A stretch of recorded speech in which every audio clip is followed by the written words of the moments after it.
C'est un projet très attendu qui a une adhésion globale au projet.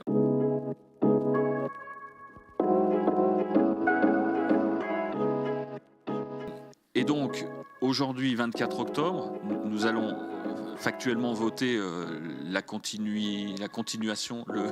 suite du projet, pardon, ou pas. La population, nous l'avons pu le lire, ne veut plus attendre. Elle souhaite la mise en place d'un service de transport collectif performant tout de suite. Stop aux études. Le TCSPI fait consensus, il faut y aller. Le premier gros titre de cette concertation, c'est on avance. Ce soir, j'entends qu'il faut remettre en cause jusqu'à la première ligne. Enfin, on va discuter combien de temps encore ?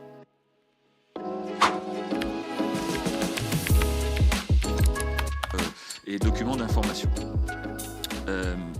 Tout ça, ça a déplacé 1186 personnes sur des réunions publiques, 1054 personnes qui ont abondé dans les différents documents sur lesquels ils pouvaient mettre des remarques. Donc vous avez les détails de tout ça. Et les garants, donc c'est du verbatim des garants que vous avez à droite, estiment que plusieurs dizaines de milliers de personnes ont été touchées par cette concertation et que le Grand Annecy a été sincère et transparent dans les informations données. Informations où on a, autant que faire se peut, répondu au fil de l'eau aux demandes de questions pour que ça enrichisse le débat au fur et à mesure que celui-ci était conduit. Et puis, la diapo suivante, quels sont les grands enseignements? Donc vous les aviez également dans les documents dont j'ai parlé, mais on a pu se rendre compte que c'est un projet très attendu, qui a une adhésion globale au projet. On n'a pas eu de réticence à nous dire il n'y en a pas besoin, on a entendu ça nulle part. Après, il y a des gens qui voudraient qu'on aille plus vite ou moins vite, évidemment. Les tracés proposés, la vision globale qu'on a apportée sur le territoire en 5 branches parle aux gens, elle a été comprise. On a eu l'opportunité d'expliquer cette notion d'intégrale qui n'était pas forcément comprise, en particulier sur le mode BHNS. Autant un tramway, on sait ce que c'est, on sait qu'il est sur ses rails, autant un BHNS, de temps en temps, les gens n'avaient pas compris que notre ambition est de le laisser en site propre intégral, en priorité au carrefour, etc. Et puis, les personnes interrogées ou les personnes qui s'y sont intéressées nous demandent d'agir vite. Les attentes, elles seront sur l'efficacité, la fiabilité, sur la façon dont le réseau secondaire va s'articuler autour de ces axes principaux, et une volonté aussi, en particulier dans le cœur de ville, d'en profiter pour que l'aménagement urbain autour, la requalification de la voirie, soit de qualité. Et puis, donc c'est plus finalement les garants qui nous le font remarquer dans les recommandations, entre autres, de toujours mettre en avant, expliquer le coût, les modalités de financement, la capacité du projet à répondre aux enjeux environnementaux. Il y a eu beaucoup de questions là-dessus.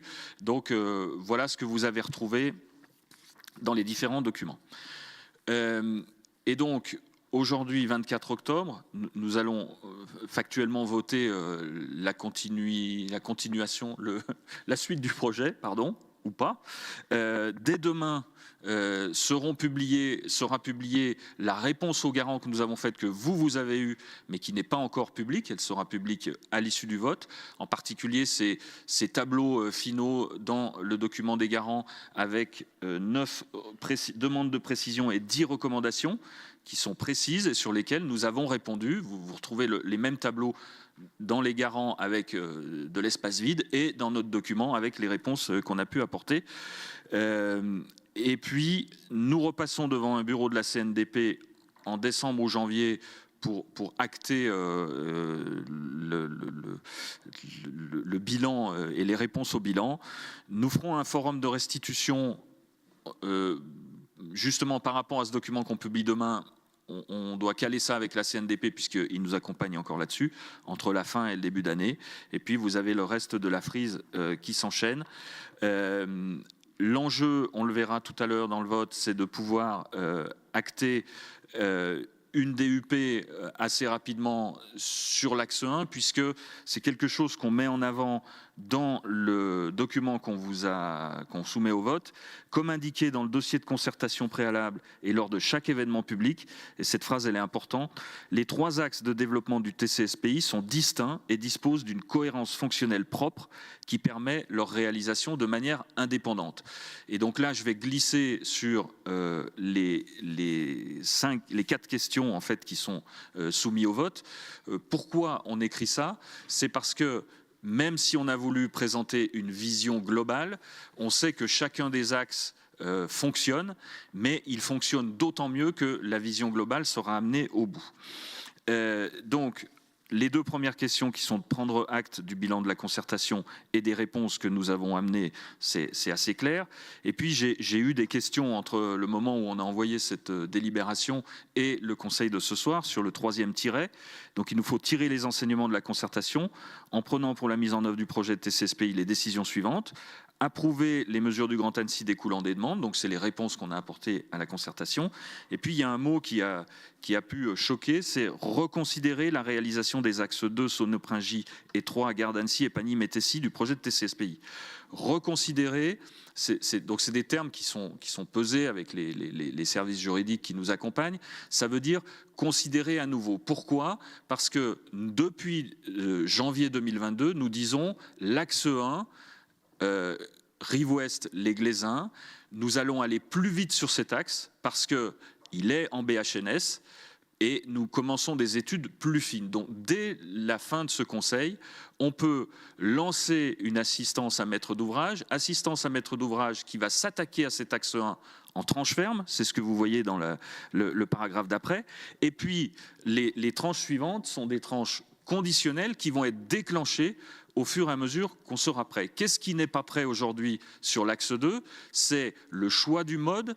Nous n'avons pas tranché, nous, conseil communautaire, sur tramway ou BHNS, mais les 2 sont bien toujours à l'étude, les 2 sont bien toujours dans les tuyaux. Tramway ou BNH sur l'axe 2, quel tracé précis? L'axe 2, c'est Costa de Borgard, c'est avenue d'Aix-les-Bains, etc. Et puis sur l'axe 3, le mode, il est plutôt figé sur BHNS, mais là aussi, c'est le tracé. Est-ce que Forges de Cran, est-ce que, etc., par rapport à des projets de l'agglomération qui sont à venir là aussi. Donc, ce terme reconsidérer, il faut le prendre dans son sens premier, qui est considérer à nouveau, revenir sur quelque chose, notamment à la suite de faits nouveaux, en vue de modifier ces décisions. Et nous avons besoin de faits nouveaux, c'est la fin des études sur ces axes 2 et 3, pour savoir exactement ce que nous décidons. Aujourd'hui, ce soir, nous ne sommes pas en mesure de décider quel tracé sur l'axe 2, quel mode sur l'axe 2, tram ou BHNS, mais le tram est toujours là, il fait toujours partie des options. Et pour ceux qui sont aux conférences des maires ou au bureau, ou je l'ai peut-être même dit en conseil communautaire, il y a dans 1 an et demi des élections municipales. Jusqu'aux élections municipales, l'axe 2, il est possible en tram ou en BHNS, il y a des équipes qui vont mener campagne. Nous aurons des études qui sont de plus en plus poussées, qui continuent à avancer.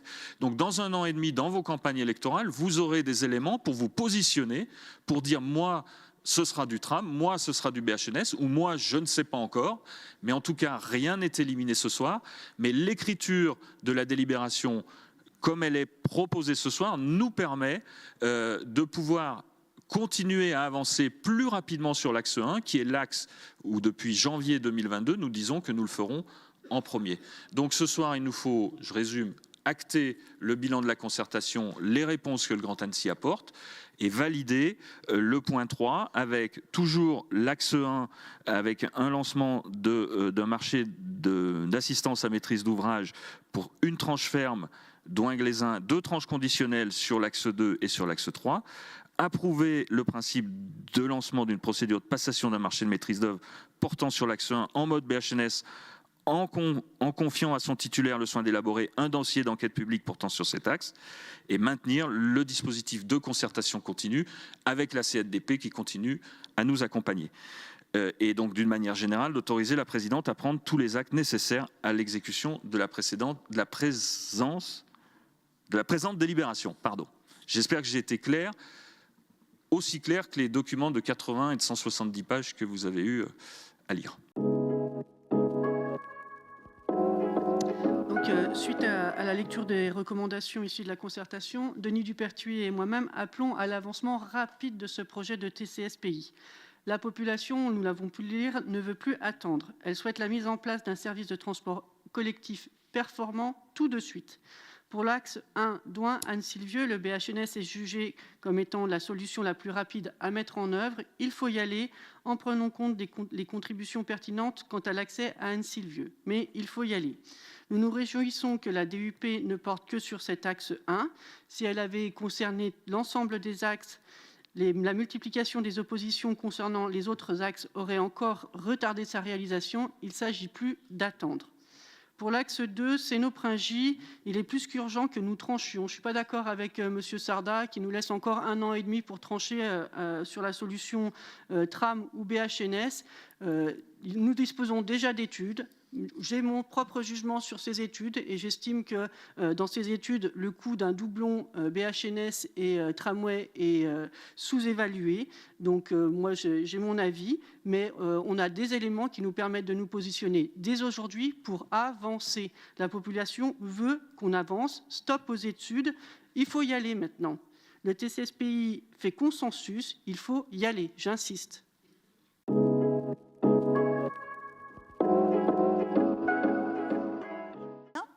Certes, nous avons besoin d'avancer, mais nous avons besoin d'avancer aussi avec un certain nombre de bouquets d'actions sur le covoiturage, sur le schéma cyclable, qui peinent aujourd'hui à avancer, je le rappelle. Et ça me semble significatif et à prendre en compte immédiatement, et que nous puissions bien étudier pour être sûr de ne pas jeter de l'argent par les fenêtres et d'être sûr que le report modal soit au rendez-vous. Je peux me permettre de répondre à Mme Grébert parce que je crois qu'il ne faut pas...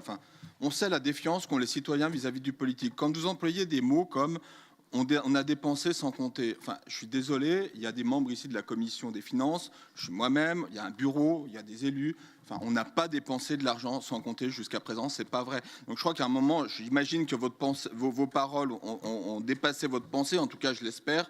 Mais c'est pas vrai. Vous avez dit aussi à un moment donné, il va falloir le schéma directeur peine à avancer, il n'y a pas d'argent, etc. C'est pas vrai. L'année dernière, excusez-moi, mais on a mis plus de 13 millions d'euros. C'est le premier poste d'investissement sur l'année sur les pistes cyclables. On peut se battre politiquement sur un certain nombre de choses, mais j'aimerais quand même qu'à un moment donné, la réalité des chiffres, la réalité des faits, sur l'AP des 300 millions d'euros, j'entends ce que dit Madame Dallaglio, on en a dépensé 1 million d'euros. Voilà. Alors, est-ce qu'on a gaspillé de l'argent ? Ben non, ça a payé des études.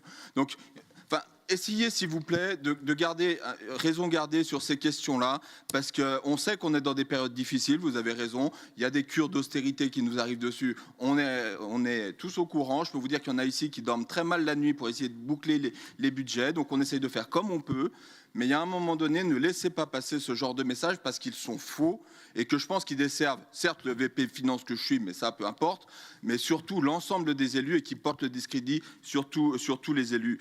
Moi, ce que j'ai du mal à comprendre, c'est qu'il y a 2 ans en arrière, il y a des journaux qui ont titré « Un vote historique ». On s'était mis d'accord sur une première ligne. Ce soir, j'entends qu'il faut remettre en cause jusqu'à la première ligne. On revient sur la question de l'emport, on revient sur... on va discuter combien de temps encore ? Il y a un moment donné, il faut qu'on avance. Moi, c'est ce qui est dit, c'est le premier gros titre de cette concertation, c'est « On avance ». Alors, je veux juste donner mon sentiment à Madame Dallaglio sur la question du retard. Moi, mon sentiment, c'est qu'on est resté un peu longtemps, et je me mets dedans, je sais pas, voilà, sur TTK et Sistra au début. Je peux vous dire que depuis... Non, mais... Voilà, depuis que Aegis est là, donc ça fait un peu plus de 18 mois, ça avance. Voilà. Et ça aussi, il faut le dire à nos concitoyens qui ont l'impression que c'est un serpent de mer qui n'avance jamais, etc. Oui, on peut nous reprocher, on peut me reprocher que peut-être on est resté trop longtemps sur TTK et Sistra au départ. Ça nous a fait perdre, pas tout à fait, il y a quand même des choses qui en sont sorties, mais quasiment 2 ans. Voilà. Là aussi, on pourrait nous dire les 3 mois qu'on vient de passer en concertation préalable. Les services, ils ont passé 3 mois à répondre aux demandes, etc. Mais ça a été une demande qui a été faite par les élus. Et elle est légitime.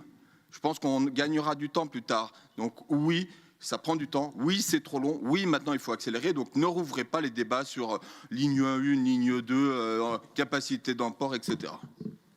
Alors, puis je vais rajouter, parce qu'effectivement, Denis Dupertuis m'a mangé le mot TTK, mais on va être deux du coup, parce que c'est le groupe Réveillon, et notamment notre vice-président François Astor, qui nous a demandé de rajouter une étude à l'étude. C'est vrai que si, alors je vais le prendre pour moi, si j'avais pas succombé à ces sirènes, je n'aurais pas fait cette étude TTK qui effectivement n'a servi strictement à rien, si ce n'est dépenser de l'argent, et qui nous a fait perdre de l'argent et du temps.